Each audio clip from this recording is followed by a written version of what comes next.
Visi sākuma skolas audzinātāji minēja mums to, ka viņas tagadēji 2. klasītei ir atcelta ekskursija. Dēļ tā, ka ārā ir slikti laikapstākļi. Tāpēc mēs gribējām iepriecāt mazos jauniešus, un, lai viņi izmainītu būtu priecīgāka diena, aizvisot viņiem konferenci.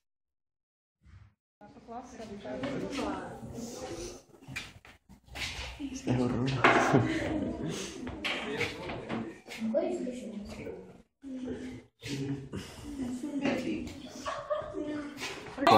Pārsteigums! Es gribu končus! Tad lūdzu nākat pa vienam un pusē nācies ar garšīgām končām.